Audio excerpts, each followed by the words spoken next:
Let's look at the situation in the Middle East. And Trump Special Envoy Steve Witkoff claims that terror group Hamas tried to pull a bait and switch on the latest ceasefire deal by altering the terms of the proposal. It's reported that Hamas claimed it had been presented with a new US proposal that would see a 70-day ceasefire and the release of 5 living hostages on the first and final days of the truce.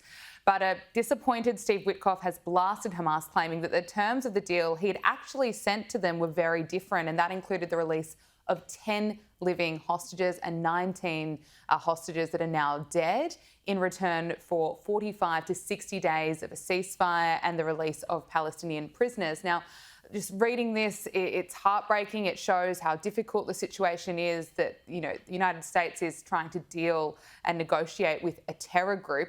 And of course, Israel is constantly being criticised for its strikes against Gaza. But the reality is that Hamas refuses to release the hostages. That option is available to them.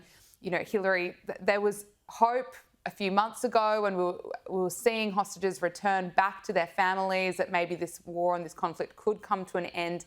It's still ongoing. It's still awful to see that we are still in this situation. Where is this heading? Well, Gabriella, that is a very good question. I don't know who knows the answer to that, because what I would say is obviously Netanyahu and the Israelis, what they want is they basically want to see, the Palestinians and Hamas obliterated, because they fear another October 7th. And why not? Obviously, and I think that what's really sad about the global dialogue is people aren't talking about, and the global media isn't really talking about October 7th, what Hamas did. What I have heard and read is that the Palestinian people are very sick and tired of Hamas, because Hamas is taking any relief, any aid that comes in, they're just taking it for themselves. Now back to the agreement. I just would say simply, there has been conflict, there have been wars, there has been all of this happening in the Middle East since the beginning of time. I don't see it ending anytime soon. And I think the Israelis are diametrically opposed to any kind of negotiation, and Hamas isn't to be trusted. Let's talk about the talks between Donald Trump and Iran. Donald Trump said that US negotiators had a very good talk with Iran, with an Iranian delegation over the weekend, as he seeks a deal to prevent Iran from developing a nuclear weapon.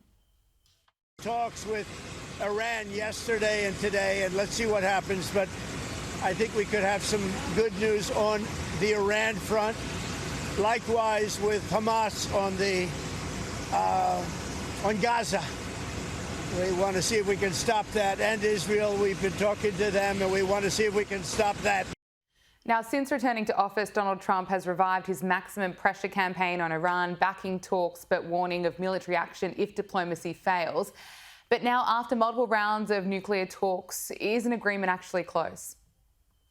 I think it's closer than it has been. I think this is what the Iranians want. Don't forget, they don't want their economy crippled. They have been isolated globally.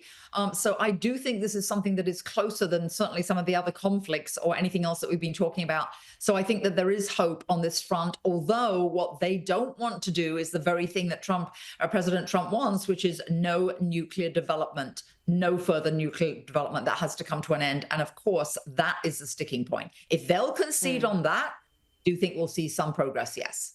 Hilary Fordwich, President and founder of Strelmark, thank you so much for your time and joining us on Power Hour. Pleasure, Gabriella.